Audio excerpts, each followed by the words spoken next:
São 4 da manhã. O corpo ainda pede descanso, lembrando ainda da cama quentinha. Mas existe um tipo de chamado que não espera o conforto. E foi assim que começou mais um capítulo da nossa jornada aqui no deserto do Atacama. Uma van no escuro, silêncio, frio, expectativa e um destino que a gente desejava há muito tempo: conhecer os famosos Geysers del Tátil. Saímos de São Pedro de Atacama ainda de madrugada. A cidade dormia, mas nós não. A empresa passou para nos buscar e ali começava uma subida silenciosa, rumo a mais de 4.300 metros de altitude. Cada curva, cada quilômetro, era como se a gente estivesse sendo levado para outro mundo. E de certa forma, estávamos mesmo. My friends, all this pressure out to the surface need a relax, yeah? And that relax is called springs. Todas estas presiones necesitan un relajo, ¿ya? Un alivio, y se llaman manantiales. Vamos a ir a ver un manantial, ¿ya? Eso es lo primero. Por eso está todo esto encerrado como una tremenda caldera. ¿Ya? Siempre pasa esto. Cuando uno ve por el Google Earth el Valle de la Luna, que está a 100 kilómetros de acá, usted puede ver que todo eso nació un poco más lejos que acá. Se elevaron todos los volcanes y se elevó todo este rift que llega hasta el Valle de la Luna. ¿Ya? Entonces, Ok. esse enjambre volcánico. Quando chegamos, o impacto foi imediato. O motorista, nosso amigo, abriu a porta e falou para todo mundo acordar: está fazendo menos 11 graus. Um frio que não é só no corpo, é na alma. A minha nordestina começou a se tremer, mas a gente estava bem agasalhado. Respirar já não é tão simples. O ar é seco, é rarefeito. Cada passo exigia mais do que o normal. Aqui em cima, o oxigênio é cerca de 40% menor do que o nível do mar. E você sente isso. Pode dar dor de cabeça, náuseas. O corpo desacelera, mas a mente desperta. O que estávamos vendo aqui não é apenas bonito, não é apenas fumaça. É a terra viva. A terra estava se manifestando, dizendo que ela está viva. Entonces, se elevan ellos y liberan la corteza de la litósfera. Y se llama un rift. Y el final es el Valle de la Luna, acá, y el comienzo es el Cerro Piedra. O que estávamos vendo aqui não é apenas bonito, não era só fumaça saindo de dentro da terra. É a terra viva, meu irmão. Ela estava se manifestando e dizendo que estava viva, bem ali, diante dos nossos olhos. Aqui, nessa área, é uma grande caldeira, cercada por vulcões que tem ao nosso redor. Então tudo isso aqui está liberando água, enxofre, como se fosse uma caldeira, né? Aliviando a pressão dessa área aqui. Os Geysers del Tátil são um dos enormes campos geotérmicos do mundo. Mas o que isso significa? Significa que aqui embaixo, a poucos quilômetros de profundidade, existe calor vindo do interior da Terra. Calor gerado pela movimentação das placas tectônicas, pela atividade vulcânica dos Andes. A água da superfície infiltra, ela desce dentro da terra. E à medida que ela vai descendo, ela é aquecida por rochas extremamente quentes. é quando a pressão fica alta demais e ela acaba voltando em forma de vapor, em forma de explosão, em forma de vida. E existe um detalhe impressionante. Esse espetáculo acontece com mais intensidade no amanhecer. Sabe por quê? Porque a diferença entre a temperatura da água quente e o ar gelado é enorme. El Valle de la Luna, Certo. San Pedro de Atacama, aquí, ¿ya? Y ese cerro más longe se llama el Cerro Rocha, el Cerro Piedra, acá. Tenemos el volcán Licancabur, en San Pedro de Atacama.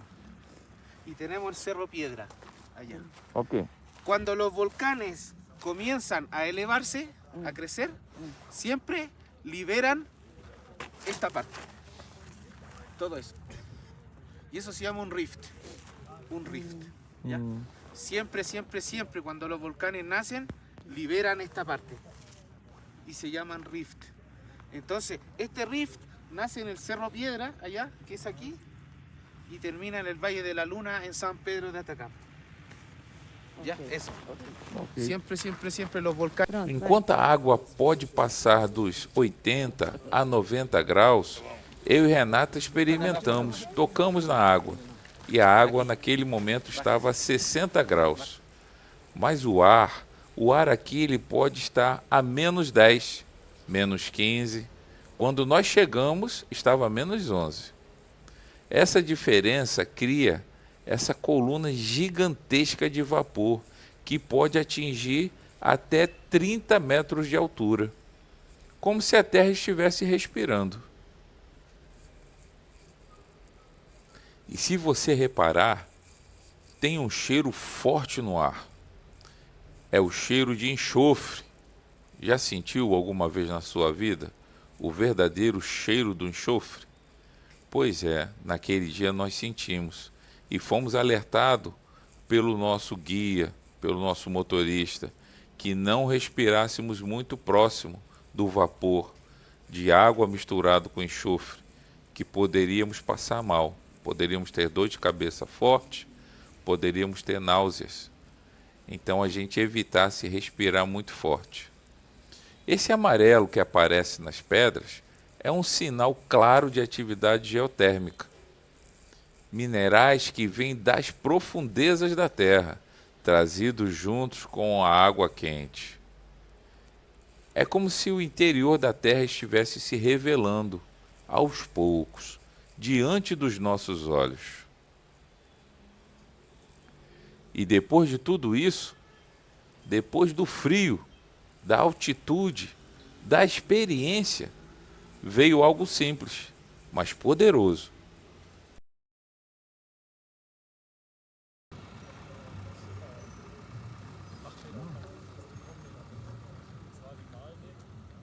Um café da manhã no meio do deserto, pão, café, presunto, ovo mexido.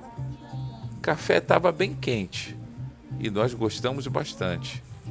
E ali você entende uma coisa: não é sobre luxo, é sobre presença.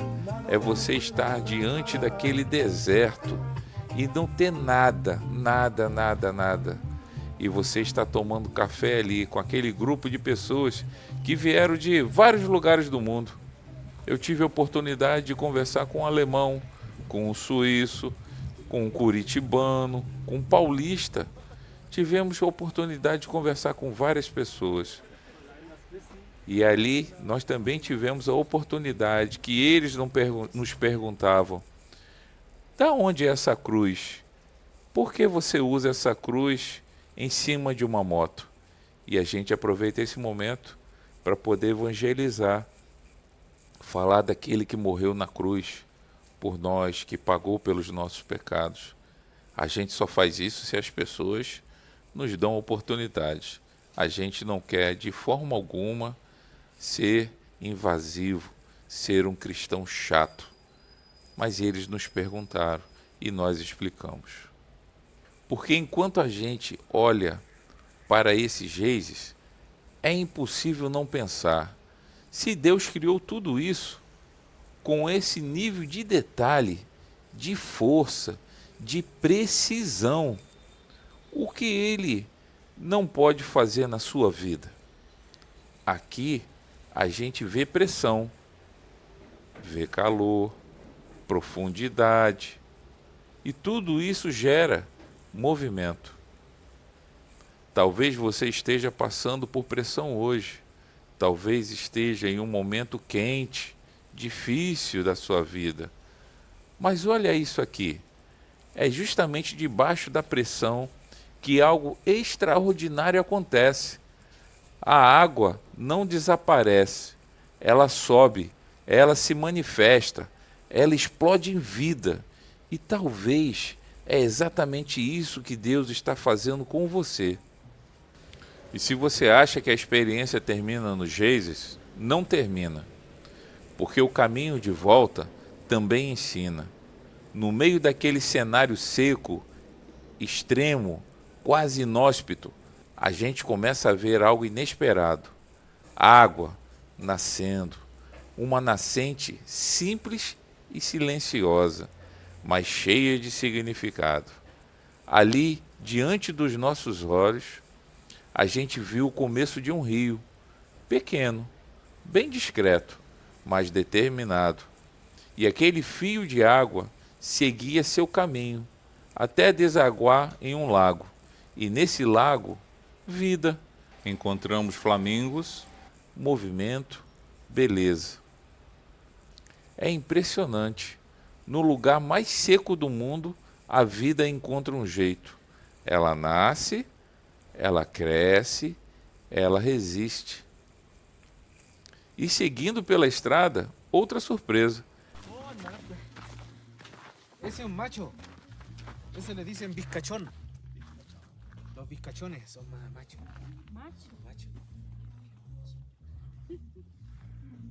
Pegou? Macho. Peguei, acho que eu peguei. Aqui, tá Pega, bem vem aqui. ó.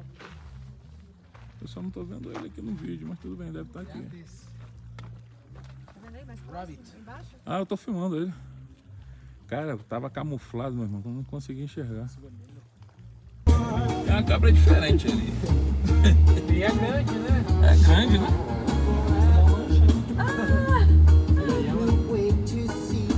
Mira isso aqui tudo brilhante.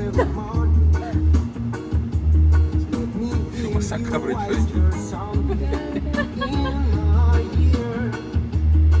Enfeitada. Ainda para pra tirar foto. É exibida. É exibido. Exibida. É exibido.